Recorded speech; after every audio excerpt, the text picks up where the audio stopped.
Who's Vicki Anstey? So I started out life in advertising and marketing. I kind of lost myself, I guess, to a corporate world. I just had a kind of light bulb moment and decided that I didn't want to live like that. Ultimately, I quit my career in advertising and set up a bar fitness business, which was the first of its kind in the UK. Someone came up to me and said, would I want to row an ocean? And I remember just instinctively feeling like I had to say yes. Although it was probably the most terrifying thing I could take on. I had a near drowning experience as a child. As an adult, it was perhaps the only way that I was ever really going to tackle that fear. Well, I began to plan for it about 3 years before we did it. I guess one of those years was a bonus in terms of timeline because the race was actually postponed due to COVID. That postponement meant that the 2 crew members I was originally meant to do it with were not able to continue. So I was kind of back to square one, really. It's something that I've learned quite late on in life is the idea of physical preparedness, that training day in, day out or week in, week out without necessarily having a reason to do it. Your reason is just to be strong when you're weak or when you need to call upon that strength and that fitness. I spent a lot of time in open water trying to deal with, being out of my depth and learning to deal with that. So I was worried that at the point where we lost sight of land, that I might find that overwhelming and not be able to continue. But it's really not until you're actually out there and you're living it that you realise how little you actually know in reality. Let me give you a quick tour of our stern cabin. So this is all our electrical kit here.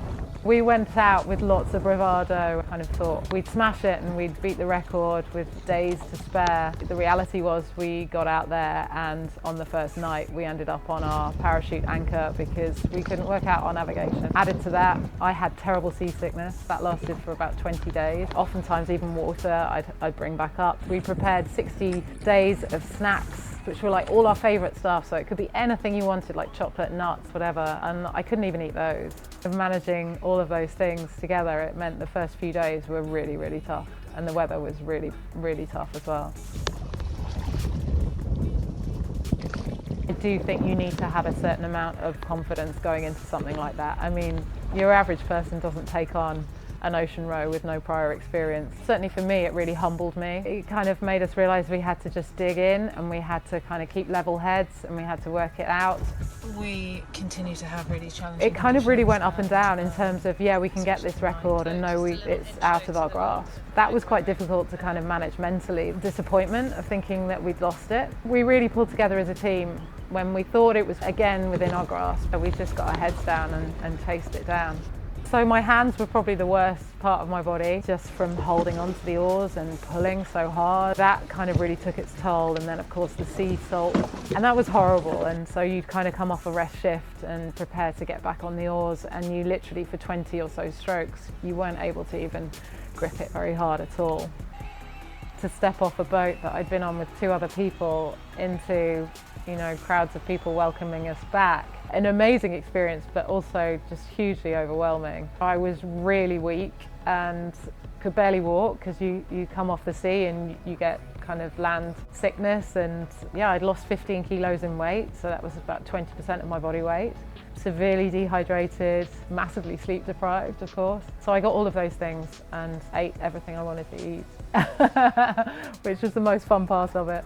And then just really slowly started doing some recovery, some rehab stuff. And yeah, it was a really slow process and I tried not to put any pressure on myself. Your body just adapts in the most incredible way to keep you alive and to keep you doing what, your brain tells you need to do. Certainly from my own experience and what I see in a lot of other women and men is that fear can really hold you back from a lot of stuff in life. My advice to myself and to other people is just to really try and step into that fear as much as you can. And even your biggest fears can be overcome by just putting one foot in front of the other, by taking one stroke at a time. You'd just be amazed at what you can achieve. I'm not an extraordinary person and I'm not the strongest person I know. I'm not the fittest, the fastest, the most talented in any regard. I just know what it is to begin to realise your own potential, and I am determined to live a really full life and not to waste any more time living by anyone else's narrative.